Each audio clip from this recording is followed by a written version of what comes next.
શ્રી રામલલ્લાની પ્રાણ પ્રતિષ્ઠાના ગણતરીના દિવસો બાકી રહ્યા છે ત્યારે ખેરગામ ખાતે આવેલા રામજી મંદિરમાં પ્રાણ પ્રતિષ્ઠાની ઉજવણીના ભાગરૂપે તડામાર તૈયારીઓ કરવામાં આવી રહી છે।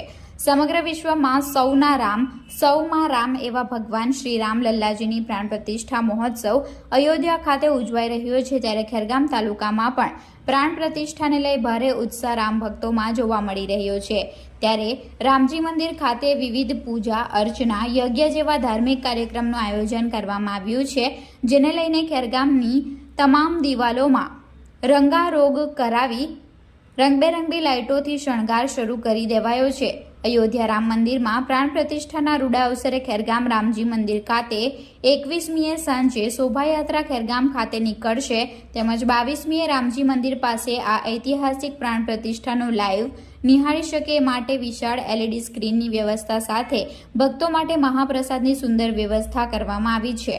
ખેરગામના વિવિધ વિસ્તારોમાં અહીં હિન્દુ સંગઠનો અને ભક્તો દ્વારા પ્રભાત ફેરી, ધાર્મિક કાર્યક્રમ, મહાપ્રસાદ અને આતાશબાજી સાથે શ્રી રામ મંદિર પ્રાણ પ્રતિષ્ઠાના ભવ્ય કાર્યક્રમને યાદગાર બનાવવા અનેક પ્રયત્નો ભક્તો દ્વારા કરવામાં આવી રહ્યા છે, જેને લઈ ખેરગામ રામજી મંદિર ખાતે તડામાર તૈયારીઓ કરવામાં આવી રહી છે।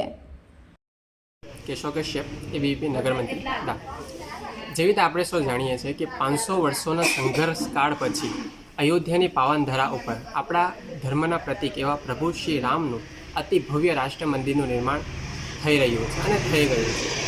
આપણે એ પણ જાણીએ છીએ કે આ પાવન દિવસે 22મી જાન્યુઆરી એટલે કે આ પાવન દિવસે કેટલાક હુતાત્માઓની બલિદાનને આપણે સૌ યાદ કરવાનું છે અને આપણા પ્રભુ શ્રી રામનું પ્રાણ પ્રતિષ્ઠા પણ થવા જઈ રહી છે અને આખા ભારતભરમાં નહીં આખા વિશ્વભરની અંદર પ્રભુ શ્રી રામનું આગમન ખૂબ જ ધૂમધામથી ઉજવાઈ રહ્યું છે અને આ પાવન દિવસને એક દિવાળીના સ્વરૂપે જન એ દિવાળીના સ્વરૂપમાં એને મનાવે એ માટે દીપોત્સવ સમિતિ ખેરગામ દ્વારા પણ એક દીપોત્સવ સ્પર્ધાનું આયોજન કરવામાં આવ્યું છે।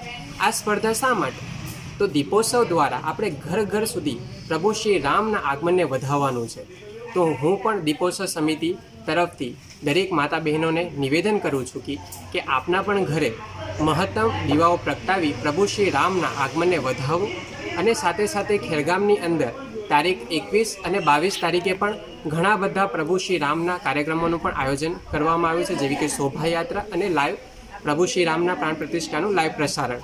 તો સપરિવાર આ કાર્યક્રમમાં જોડાવે અને આ ઐતિહાસિક દિવસને ખૂબ જ ધામધૂમથી મનાવે એવી મારી અપેક્ષા છે। જય શ્રી રામ, જય શ્રી રામ, જય શ્રી રામ।